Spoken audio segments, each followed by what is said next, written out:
Hello students, क्या हाल है। उम्मीद है कि आप सब ठीक होंगे। On your chemistry teacher Sajjad Ali. तो आज जो है हमारा केमिस्ट्री का फर्स्ट लेक्चर है। तो फर्स्ट लेक्चर में हम कुछ केमिस्ट्री के बेसिक चीज़ें सीखेंगे। उसमें हम थोड़ा सा केमिस्ट्री का इंट्रोडक्शन भी समझेंगे कि हम नहीं करा रहे हैं। इंट्रोडक्शन में क्या होता है, फिर जो केमिस्ट्री का जो है वो हिस्ट्रिकल बैकग्राउंड सुनाना पड़ेगा, केमिस्ट्री की रेफरेंस सुनानी पड़ेगी, केमिस्ट्री की जो है इम्पोर्टेंस बतानी पड़ेगी। तो ये जो है हमारा वो नेक्स्ट टॉपिक होगा। अभी आज के लेक्चर में केमिस्ट्री के अंदर जो इम्पोर्टेंट बेसिक टर्म्स इस्तेमाल होते हैं, जो मतलब जैसे स्टार्टिंग में जो टर्म्स इस्तेमाल होंगे, पूरी केमिस्ट्री के टर्म्स नहीं, स्टार्टिंग की केमिस्ट्री में जो बेसिक टर्म्स इस्तेमाल होते हैं, atoms, elements, molecules, compounds, ions, ये जो हमारे पास स्टार्टिंग में जो ये कुछ वर्ड इस्तेमाल होते हैं टर्म्स, उनके बारे में मैं आपको बताऊंगा। और उसके बाद केमिस्ट्री के हिस्ट्री भी पढ़ेंगे, केमिस्ट्री के पार्ट्स भी पढ़ेंगे, और आगे जैसे जैसे मतलब कि इसके मतलब डेवलपमेंट होती है, आगे टॉपिक्स जो है वो बढ़ते जा रहे हैं, तो मतलब कि स्टेप बाय स्टेप टॉपिक्स को हम जो है वो कवर करेंगे। तो जो भी टॉपिक आता है यहाँ से बेसिक जो हमारे टॉपिक्स होते हैं वहाँ पे क्या करेंगे, थोड़ा सा मतलब कि टू द पॉइंट्स टॉपिक्स को हम क्या करेंगे, कवर करेंगे, ज़्यादा डिटेल में नहीं जाएंगे। जब एक बार आप क्या जो है वो बेसिक कॉन्सेप्ट केमिस्ट्री के अंदर क्लियर हो जाता है, उसके बाद आहिस्ता आहिस्ता टॉपिक्स को एक्सपांड करेंगे, मतलब टॉपिक्स को थोड़ा डिटेल में जाएंगे ताकि थोड़ा सा आपका माइंड भी क्लियर हो जाए। तो बेसिक टर्म्स में हम सबसे पहले यहाँ पर पढ़ते हैं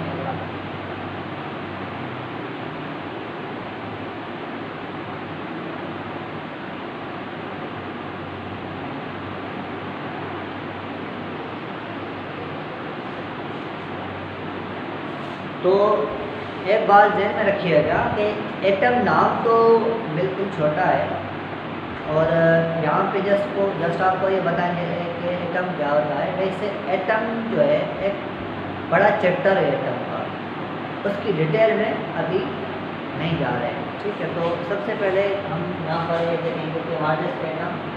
it is the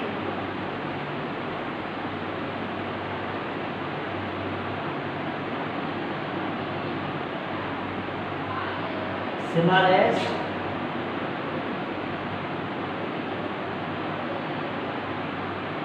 fundamental particle of matter।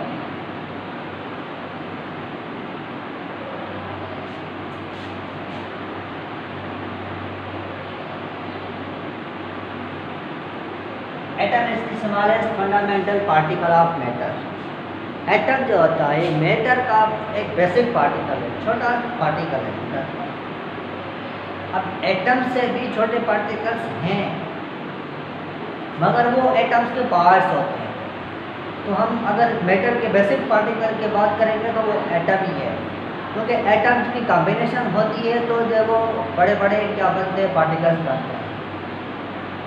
तो जो सबसे छोटा पार्टिकल होगा किसी भी सब्सटेंस, किसी भी चीज़ के अंदर, वो एटम ही होगा। जो एटम से छोटे पार्टिकल्स होते हैं वो एटम के पार्ट्स, वो मिलकर एटम्स को बनाते हैं, ठीक है। तो हम ये कह सकते हैं कि जो फंडामेंटल पार्टिकल है मैटर का वो एटम है। तो ये एटम वर्ड कहाँ से आया, किसने दिया, ये इसके बारे में बाद में जो हमारा जो लेक्चर होगा हिस्ट्रिकल डेवलपमेंट, उसके अंदर ये मैं आपको सारा कुछ बताऊंगा कि एटम जो है वो कहाँ से आया, इस वर्ड की मीनिंग क्या होगी। तो ये आपके पास ये क्या आ गई, एटम की डेफिनेशन आ गई। एक छोटा सा पार्टिकल है एटम, क्या है, छोटा सा पार्टिकल है, हम जो इसको देख नहीं पाते हैं। तो एटम को थोड़ा सा अगर एक्सपांड करें तो एटम के दो पार्ट्स होते हैं। एक एटम के बीच में एक छोटा सा सेंट्रल पार्ट होता है जिसको हम बोलते हैं न्यूक्लियस। इसमें प्रोटॉन्स होते हैं और न्यूट्रॉन्स होते हैं, और इसके अराउंड जो है एक होता है एक्स्ट्रा न्यूक्लियर पार्ट। लेकिन यहाँ पर ये एटम का मैंने थोड़ा सा डायग्राम बनाया है, ये आपका एटम के अंदर हो गया न्यूक्लियस। और न्यूक्लियस के अंदर दो पार्टिकल्स होते हैं, एक होता है प्रोटॉन प्लस, पी प्लस का मतलब होता है प्रोटॉन, क्योंकि प्रोटॉन पे पॉजिटिव चार्ज होती है। और एन जीरो का मतलब होता है न्यूट्रॉन, और जीरो मतलब उस पर चार्ज नहीं होता है, न्यूट्रॉन। और दूसरा ये जो स्पेस है, ये मैंने बाउंड्री बनाई थी कि एटम से फॉर एग्जाम्पल जहाँ तक एटम की बाउंड्री है, ये जो पार्ट होता है ये कहलाएगा extra nuclear part, extra nuclear part. इस एक्स्ट्रा न्यूक्लियर पार्ट में आपको मिलेंगे और पार्टिकल्स जिनको बोलते हैं हम इलेक्ट्रॉन। ई मतलब इलेक्ट्रॉन और उसके ऊपर नेगेटिव मतलब इलेक्ट्रॉन का नेगेटिव चार्ज होती है। इस एक्स्ट्रा न्यूक्लियर पार्ट में आपको क्या मिलेंगे, इलेक्ट्रॉन्स मिलेंगे। ठीक है, तो ये छोटा सा जो डायग्राम है एटम का, एटम एक छोटा सा पार्टिकल है, वो फर्दर जो है वो मेजर 3 पार्टिकल्स का बना होता है। अगर पहले पार्ट्स की बात करें तो एटम के 2 पार्ट्स होंगे, एक होगा न्यूक्लियस, बिल्कुल एक छोटी बिल्कुल एक मतलब कि एटम के साइज़ के कंपेयर में न्यूक्लियस का साइज़ बिल्कुल छोटा होता है। ठीक है, और इस न्यूक्लियस के अंदर 2 पार्टिकल्स होते हैं, एक होता है प्रोटॉन, दूसरा होता है न्यूट्रॉन। ये 2 पार्टिकल्स न्यूक्लियस के अंदर मौजूद हैं। और एटम का जो दूसरा हिस्सा होता है, पार्ट होता है, वो होता है एक्स्ट्रा न्यूक्लियर पार्ट। इसके अंदर एक इलेक्ट्रॉन पाया जाता है, एक पार्टिकल नेगेटिव चार्ज वाला पार्टिकल पाया जाता है, वो उसको हम क्या बोलते हैं, वो इलेक्ट्रॉन कहलाता है। अब सवाल ये है कि एटम के अंदर पार्टिकल्स कितने होंगे, इलेक्ट्रॉन्स कितने होंगे, प्रोटॉन्स कितने होंगे, न्यूट्रॉन्स कितने होंगे, या पार्टिकल्स कितने होंगे। तो इसके लिए इस चीज़ को आइडेंटिफाई करने के लिए हमारे पास जो है वो एक टर्म यूज़ करते हैं, एटॉमिक नंबर। ठीक है, तो यहाँ तक हमें ये पता चला कि एटम एक पार्टिकल है और इसके 2 पार्ट्स होते हैं, और ये 3 पार्टिकल्स का बना होता है, इलेक्ट्रॉन, प्रोटॉन और न्यूट्रॉन का बना होता है। ठीक है, अब उसके बाद एटम को आइडेंटिफाई करने के लिए अभी तक प्रोटॉन नंबर के हवाले से तकरीबन 109 डिफरेंट टाइप्स के एटम डिस्कवर हो चुके हैं। एटम्स के टाइप्स जो हैं on the basis of proton number, 109 atoms हैं on the basis of proton, ये बात ध्यान में रखिएगा, on the basis of proton number के बुनियाद पे 109 एटम डिस्कवर हो चुके हैं। तो अब यहाँ पर हम एक वर्ड को डिस्कस करेंगे, एटॉमिक नंबर। एटम की पहचान होती है एटम का number.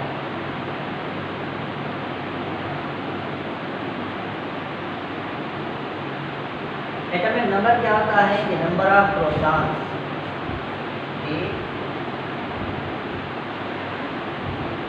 Number of proton present in nucleus of an atom।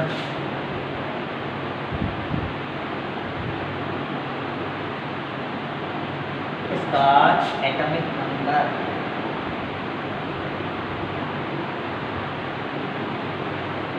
Number of protons present in nucleus of an atom is called atomic number. Atom के न्यूक्लियस में जो प्रोटॉन्स मौजूद होते हैं वो उसका एटॉमिक नंबर कहलाता है। ठीक है, अगर एटम के अंदर 1 प्रोटॉन है तो हम बोलेंगे इसका एटॉमिक नंबर 1 है।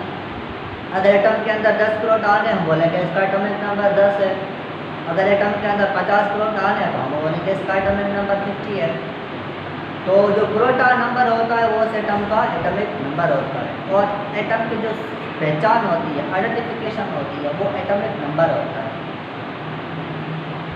अब न्यूट्रॉन नंबर डिफरेंट हो सकते हैं, और इलेक्ट्रॉन्स, अगर एटम जो है न्यूट्रल मतलब कि क्या, जिसमें कोई चार्ज नहीं है, पॉजिटिव नेगेटिव चार्ज नहीं है, तो ऐसे एटम के अंदर जितने प्रोटॉन्स होते हैं उतने ही इलेक्ट्रॉन्स होते हैं। ये मतलब कि आपके लिए एक इम्पॉर्टेंट पॉइंट है। अगर एटम के ऊपर चार्ज नहीं है तो एटम में जितने प्रोटॉन्स होंगे उतने ही इलेक्ट्रॉन्स होंगे। तो अब आपको पता चल गया कि एटम के अंदर प्रोटॉन कितने होंगे, जितना उसका एटॉमिक नंबर होगा। ठीक है, जितना उसका एटॉमिक नंबर होगा उतने उसके अंदर प्रोटॉन होंगे, ठीक है। और अगर चार्ज नहीं है तो उसके अंदर इलेक्ट्रॉन्स भी उतने ही होंगे।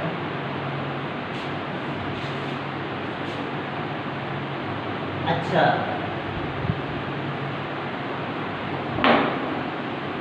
उसके बाद आते हैं मास नंबर पे।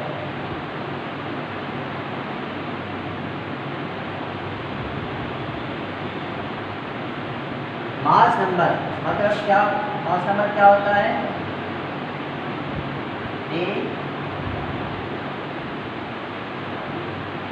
नंबर ऑफ P प्लस मतलब प्रोटॉन्स एंड 0 मतलब neutrons present in nucleus of an atom.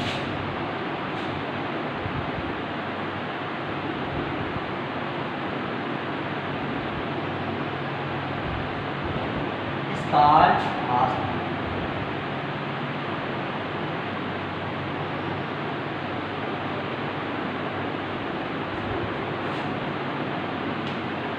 Number of protons and neutrons present in nucleus of an atom is called mass number।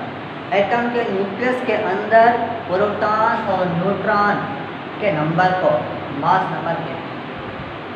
मतलब कि मास नंबर एक number है, ठीक है, integer number है। कौन सा नंबर? यानी कि एटम के अंदर जो प्रोटॉन्स हैं और जो न्यूट्रॉन्स हैं दोनों को काउंट करें, ठीक है, तो वो क्या कहलाएगा? उसका मास नंबर कहलाएगा। तो अब यहाँ पे एटम के अंदर प्रोटॉन का तो हमें पता ही है कि जो एटम का एटॉमिक नंबर होगा वो उसका प्रोटॉन नंबर वो उतने उसके अंदर जो है वो प्रोटॉन्स होंगे। अब इलेक्ट्रॉन्स का भी आप हमें थोड़ा कुछ आइडिया हो गया कि अगर एटम के ऊपर चार्ज नहीं है तो इलेक्ट्रॉन्स और प्रोटॉन का नंबर सेम होगा। अब एटम के अंदर न्यूट्रॉन्स कितने हैं उसके लिए कैसे हम मतलब के देखें कि इसके अंदर न्यूट्रॉन्स कितने हैं। तो इसके लिए आप क्या करते हैं? से फॉर एग्जाम्पल हमारे पास एक एलिमेंट है एक्स, कोई भी एलिमेंट है, से फॉर एटम ही बोले, कोई भी हमारे पास कोई एटम है जिसको रिप्रेजेंट करते हैं एक्स से, और उसका यहाँ पे लिखते हैं atomic number Z. Atomic number को जेड से शो करते हैं। और ये जो नीचे मतलब के सब स्क्रिप्ट लिखते हैं, सब स्क्रिप्ट। और इसका जो मास नंबर होता है इसे हमारे संबंध ए मास नंबर को ऐसे शो करते हैं। तो यहाँ पर ये सुपर स्क्रिप्ट कहलाएगा ए।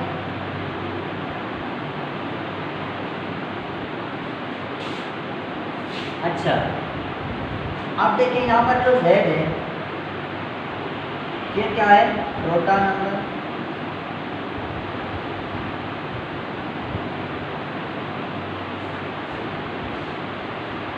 अच्छा, और ये A क्या है? This is proton plus neutron, ये दोनों को कंबाइन करके हम मास नंबर बनाते हैं। अच्छा, अब Z को हम देख के ये बता सकते हैं कि प्रोटॉन कितने हैं। अब न्यूट्रॉन्स के लिए क्या करेंगे? न्यूट्रॉन्स के लिए क्या करेंगे? यहाँ पर देखिए neutron is equal A minus Z। क्या करते हैं? A माइनस Z, यानी कि ये मास नंबर से एटॉमिक नंबर को माइनस करेंगे तो आपको क्या मिलेगा? नंबर ऑफ न्यूट्रॉन्स मिलेगा, ठीक है। मतलब के जो A है मास नंबर, इसमें से Z मतलब एटॉमिक नंबर को माइनस करेंगे तो क्या मिलेगा? आपको नंबर ऑफ न्यूट्रॉन्स मिलेंगे। तो प्रोटॉन्स और न्यूट्रॉन्स को प्लस करते हैं तो आपको मिलेगा मास नंबर, और मास नंबर में से एटॉमिक नंबर को माइनस करेंगे तो आपको मिलेगा नंबर ऑफ।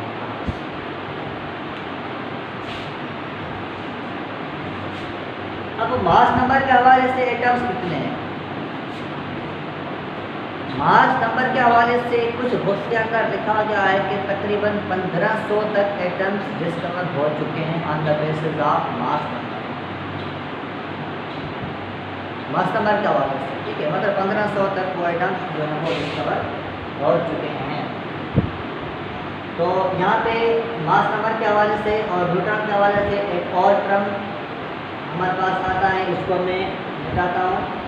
तो इसको आपको जो है वो नोट करना है, छोटी छोटी पॉइंट्स आपको जो है नोट करनी है, इसको मैं बता रहा हूँ। हमारे पास और जो टर्म आ गया आइसोटोप्स।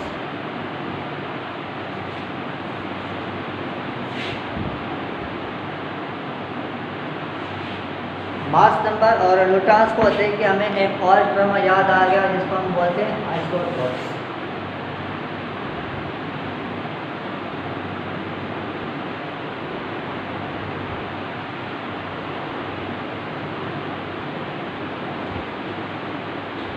आइसोटोप्स क्या होते हैं, यहाँ पर डिफाइन करते हैं atoms having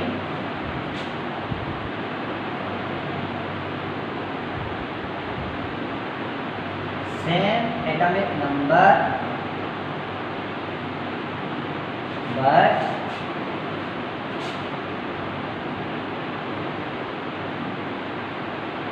different mass number।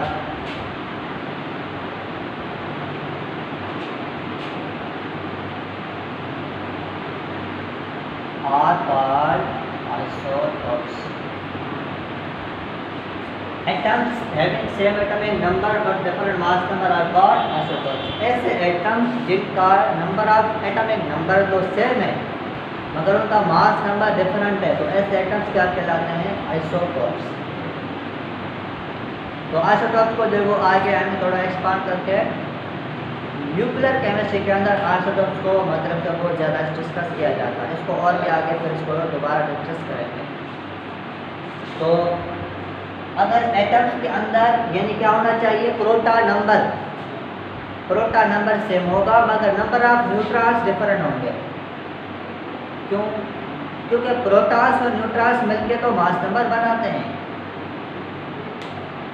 Mass number different है, एटॉमिक नंबर सेम है, इसका मतलब कि नंबर ऑफ प्रोटॉन तो सेम है मगर नंबर ऑफ न्यूट्रॉन्स क्या होंगे, डिफरेंट। तो आइसोटोप्स की ये आइडेंटिफिकेशन है। तो उनके अंदर प्रोटॉन्स, नंबर ऑफ प्रोटॉन्स बराबर होंगे, एक जैसे होंगे मगर उनके न्यूक्लियस के अंदर नंबर ऑफ न्यूट्रॉन्स जो होते हैं वो डिफरेंट होते हैं। ये आइसोटोप्स कहलाते हैं।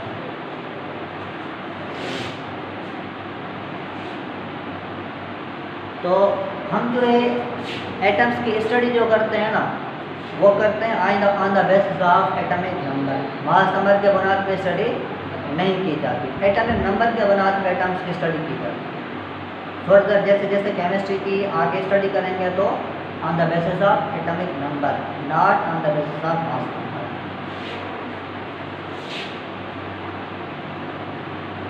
तो यहाँ तक थोड़ा बहुत आपको एटम का आइडिया आ गया। एटम क्या होता है, छोटा सा पार्टिकल है जो डिफरेंट पार्टिकल्स का फर्दर बना होता है, न्यूक्लियस और इलेक्ट्रिकल पार्ट का बना होता है। और इसकी आइडेंटिफिकेशन एटॉमिक नंबर होती है। एटॉमिक नंबर भी पढ़ लिया, मास नंबर भी पढ़ लिया, आइसोटोप भी पढ़ लिए। इसका मतलब एटम के बारे में जो छोटे छोटे टर्म्स हैं वो सारे हमने पढ़ लिए। अब आते हैं नेक्स्ट टर्म में हमारे पास element.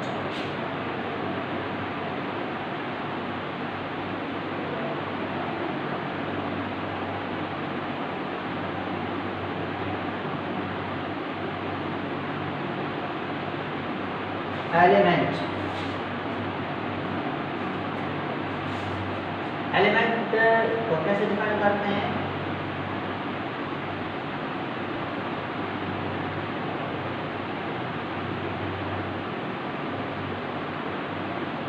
Pure substance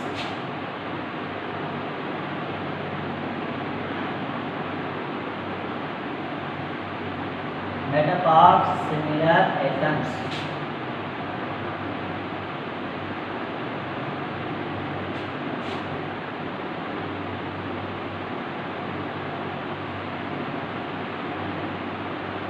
called what element?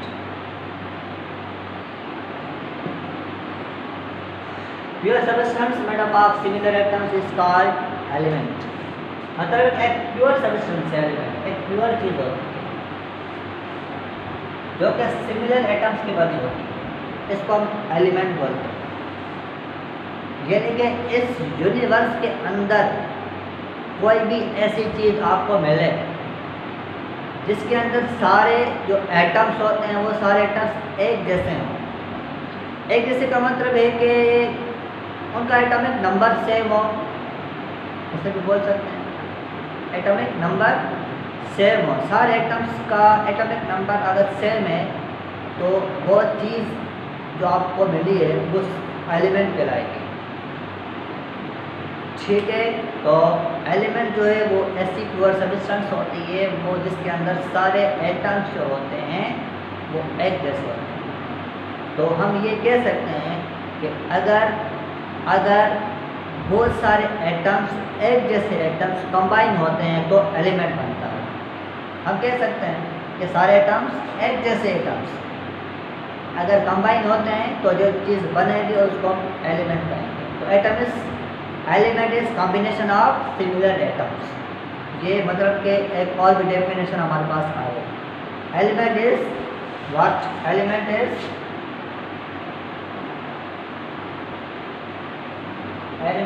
combination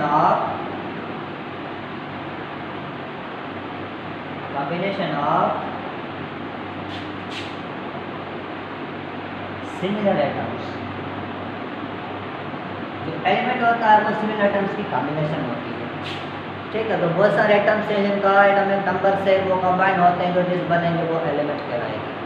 तो नेचुरली यूनिवर्स के अंदर एलिमेंट्स प्योर फॉर्म में बिल्कुल कम मिलते हैं क्योंकि एटम्स डिफरेंट एटम्स के साथ रिएक्शन कर लेते हैं और डिफरेंट प्रोडक्ट्स बन जाती हैं। तो यूनिवर्स के अंदर प्योर एलिमेंट्स का मिलना बहुत मुश्किल है। ठीक है, तो बहुत कम मिकदार में, जैसे कि कुछ एयर के अंदर कुछ गैसेस पाई जाती हैं, नोबल गैसेस प्योर फॉर्म में, कुछ गैसेस प्योर फॉर्म में पाई जाती हैं वो एलिमेंट फॉर्म में, और कुछ मेटल भी ऐसे होते हैं मतलब कि ज़मीन अर्थ क्रस्ट में कुछ प्योर फॉर्म में मिल जाते हैं, मगर ज़्यादातर जो है वो एलिमेंट्स जो होते हैं वो प्योर फॉर्म में उनका मिलना बहुत मुश्किल है क्योंकि एलिमेंट्स के जो एटम्स होते हैं वो किसी न किसी दूसरे एटम के साथ रिएक्शन कर लेते हैं और डिफरेंट प्रोडक्ट्स बन जाते हैं। तो एलिमेंट नहीं रहता है। तो अब हमारे पास एलिमेंट के एक टेबल बनी हुई है जिसको हम कहते हैं पीरियोडिक टेबल।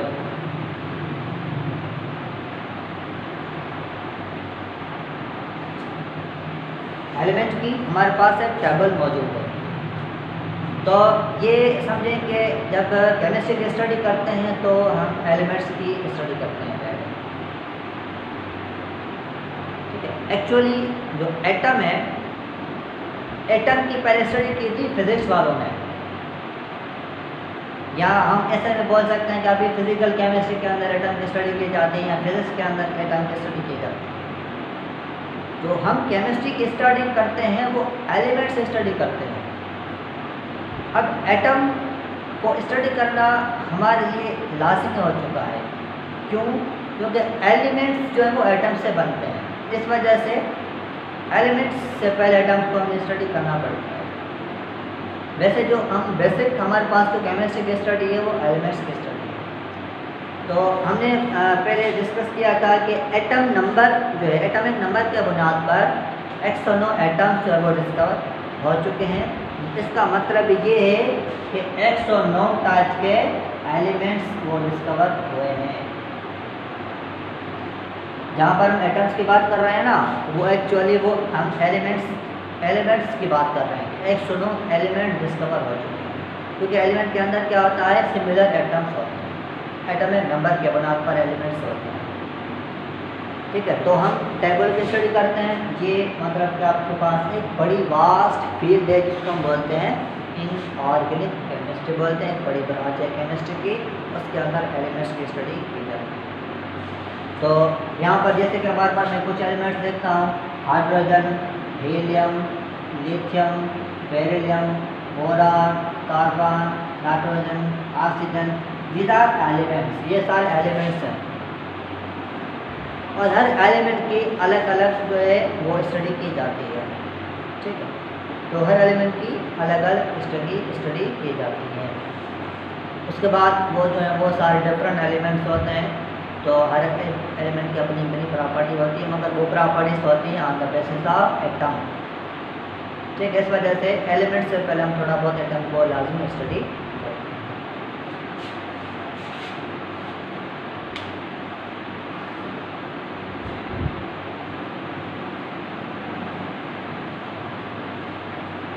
तो यहाँ पे थोड़ा बहुत आपको एलिमेंट का कॉन्सेप्ट आ गया कि एलिमेंट क्या होता है, एक प्योर सब्सटेंस होती है, और हमारे पास यूनिवर्स के अंदर तकरीबन 109 एलिमेंट्स होते हैं। मतलब हमारी जो पूरी यूनिवर्स है वो एलिमेंट्स की बनी हुई है, और एलिमेंट्स एटम्स के बने हुए हैं।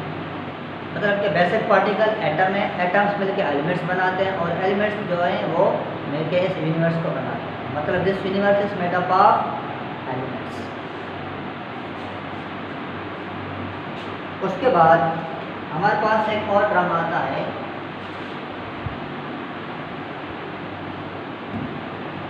कंपाउंड।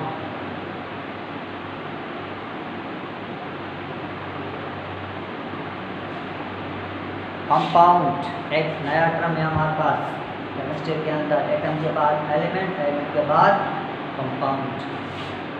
तो what is compound?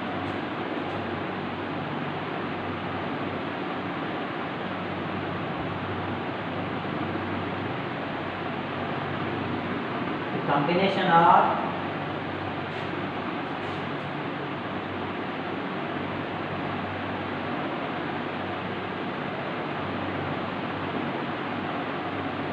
atoms of different elements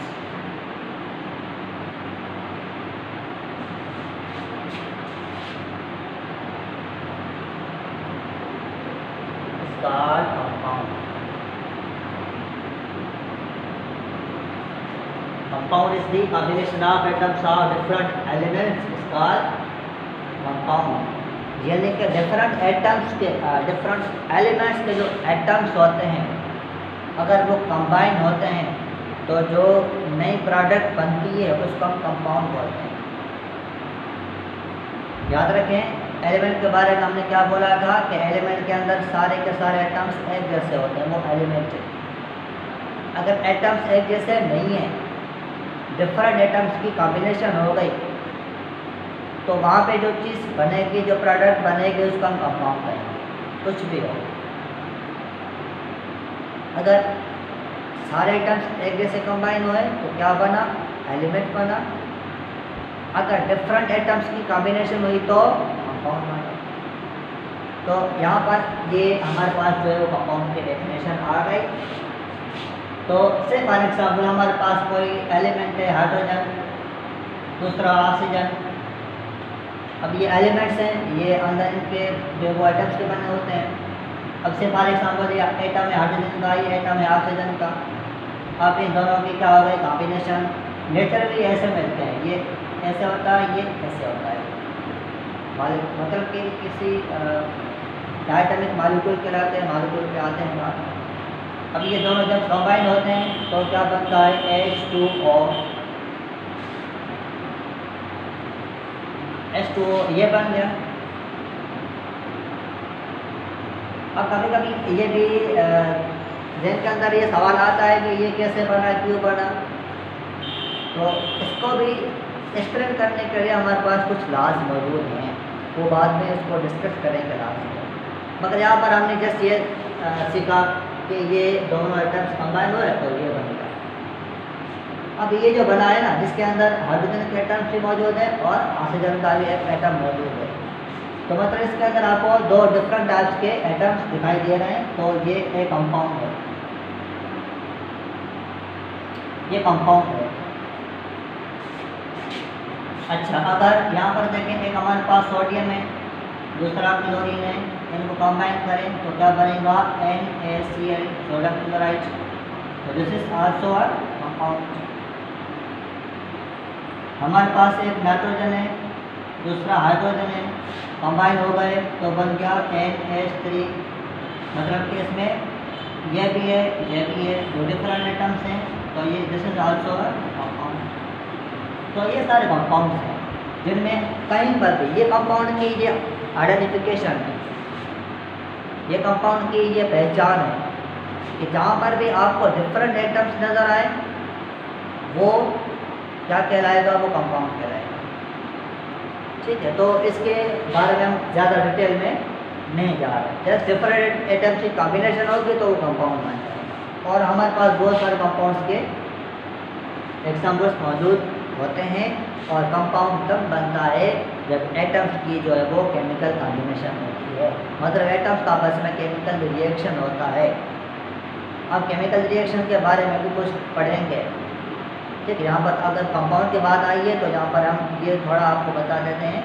compound तब बनता है जब डिफरेंट एटम्स आपस में केमिकल कंबाइन हो जाते हैं, आपस में रिएक्शन कर लेते हैं, तो वो कंपाउंड बन जाता है।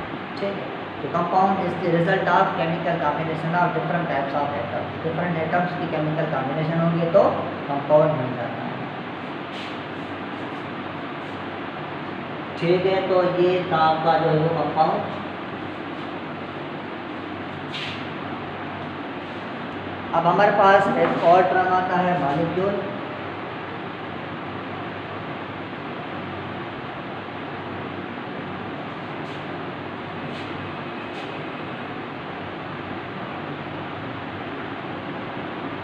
मॉलिक्यूल बोलते हैं the smallest particle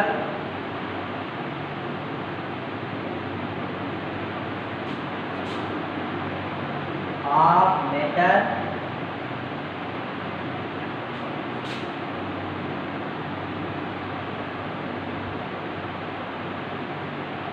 that can exist independently.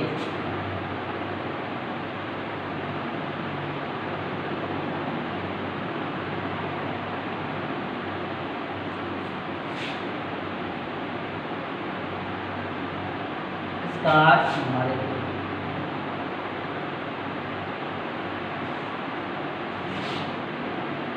Molecule एक ऐसा स्मॉलेस्ट पार्टिकल होता है मैटर का जो इंडिपेंडेंट एग्जिस्ट कर सकता है। तो देखिए हमारे यहाँ पे यूनिवर्स के अंदर ऐसा कोई भी पार्टिकल अगर एक आज़ाद हालत में एग्जिस्ट कर सकता है तो उसका अपना वजूद है। मतलब ऐसा छोटा सा पार्टिकल जिसका अपना एक वजूद है वो मॉलिक्यूल कहलाएगा। आया वो एक एटम हो या दो एक जैसे मतलब कि बहुत सारे एटम्स हों या बहुत सारे डिफरेंट एटम्स हों, बस यहाँ पे ये पॉइंट ये है कि अगर वो एक आज़ाद हालत में एग्जिस्ट कर सकता है, उसकी अपनी प्रॉपर्टीज़ हैं, उसका अपना वजूद है, तो वो मॉलिक्यूल कहलाएगा। तो मॉलिक्यूल एक एटम का भी हो सकता है, दो एटम्स का भी हो सकता है, बहुत सारे एटम्स का भी हो सकता है। और मॉलिक्यूल के अंदर जो एटम्स होते हैं वो सारे एक जैसे भी हो सकते हैं, डिफरेंट एटम्स भी हो सकते हैं। ठीक है, तो अब मॉलिक्यूल को हम देख के ये नहीं बता सकते कि ये मॉलिक्यूल है या एटम, सॉरी हम मॉलिक्यूल है या नहीं। सिर्फ फॉर एग्जाम्पल हमारे पास ये मैं लिखता हूँ यहाँ पे NaCl और यहाँ पे मैं लिखता हूँ H2। अगर मैं आपसे पूछूँ ये दोनों में से कंपाउंड कौन सा है, तो आप एकदम बताएंगे कि इसमें डिफरेंट एटम्स हैं, ये कंपाउंड है। यहाँ पर भी डिफरेंट एटम्स हैं तो वो भी कंपाउंड है। कंपाउंड को तो पहचानना ईजी है क्योंकि यहाँ पर हम देखते हैं कि अगर डिफरेंट एटम्स हैं तो वो कंपाउंड है। अब सवाल है कि मॉलिक्यूल कौन सा है, ये मॉलिक्यूल है या नहीं है, और ये मॉलिक्यूल है या नहीं। इसके लिए हम देख के आइडेंटिफाई नहीं कर सकते, इसके लिए मतलब एक बहुत बड़ी स्टडी करनी पड़ती है। तो यहाँ पे जस्ट मैं आपको बताता हूँ कि जो NaCl होता है ये मॉलिक्यूल नहीं है और ये वाटर H2O मॉलिक्यूल है। ये देखिए आपके पास अगर पानी का गिलास मौजूद है उसमें से अगर एक H2O यहाँ से निकाल लें तो वो बाहर ऐसे मतलब एग्जिस्ट कर सकता है। ये मॉलिक्यूल इसकी अपनी प्रॉपर्टीज़ होंगी, इसकी अपनी पहचान होगी, वो अकेला रह सकता है। ये जो यहाँ पे H2O है ये दूसरा पार्टिकल पर डिपेंड नहीं करता है।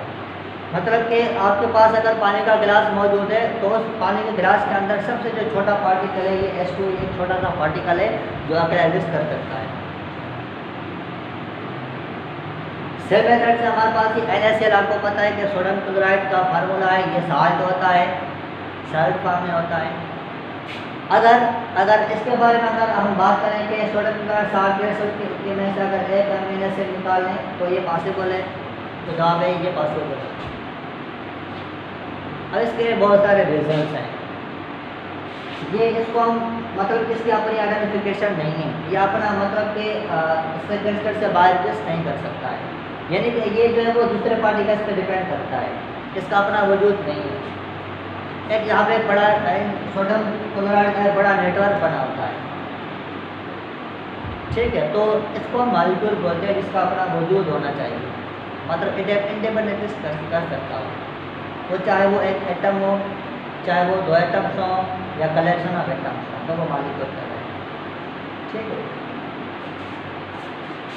तो यहाँ पे हमने देख लिया कि ये आपके पास है वो एटम्स। अगर फॉर एग्जाम्पल मैं कहता हूँ कि यहाँ पर ये सिर्फ जस्ट एक एटम है, एक हाइड्रोजन लिखा हुआ है, क्या ये मॉलिक्यूल है? इसका जवाब है ये मॉलिक्यूल नहीं है, क्योंकि ये एक हाइड्रोजन का एक सिंगल एटम होता है, वो अकेला नहीं रह पाता है, उसका अपना वजूद नहीं है, वो मतलब अनस्टेबल होता है। अगर यहाँ पे मैं ये लिख दूँ, ऐसे लिख दूँ 2 एटम्स, अब ये मॉलिक्यूल है, ठीक है। तो अगर बहुत सारे कुछ ऐसे एटम्स होते हैं जो अकेले एटम्स का रहना पॉसिबल नहीं होता है, वो दूसरे एटम्स के कॉम्बिनेशन में रहते हैं, कंबाइन होके रहते हैं, ठीक है। तो ये आपके पास से थोड़ा सा मॉलिक्यूल का भी आ गया। जैसे फॉर एग्जाम्पल आपके पास ये N2 है, R2 है और 3 है, ये सारे आपके पास जो मॉलिक्यूल्स हैं, कार्बन डाइऑक्साइड CO2 है और सल्फर डाइऑक्साइड है, कार्बन मोनोऑक्साइड है, तो NH3 है, दीज आर मॉलिक्यूल्स। इनमें कुछ कंपाउंड्स भी होंगे, जैसे कि ये 3 कंपाउंड्स नहीं है क्योंकि इनमें एक जैसे एटम्स हैं, तो ये कंपाउंड्स नहीं है, ये कंपाउंड है, ये कंपाउंड है, ये सारे कंपाउंड्स हैं, ये मॉलिक्यूल, ये कंपाउंड नहीं है, तो मगर मॉलिक्यूल सब हैं। तो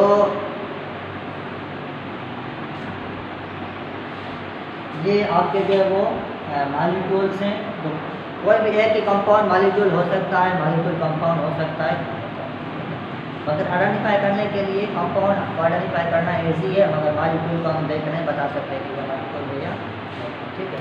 तो आज के वीडियो में हम ये कुछ टर्म्स पढ़े और उसके बाद नेक्स्ट वीडियो में कुछ नई बातें लाएंगे आपके लिए। तो जहाँ तक इतना काफ़ी है, थैंक यू सो मच, अल्लाह हाफ़िज़।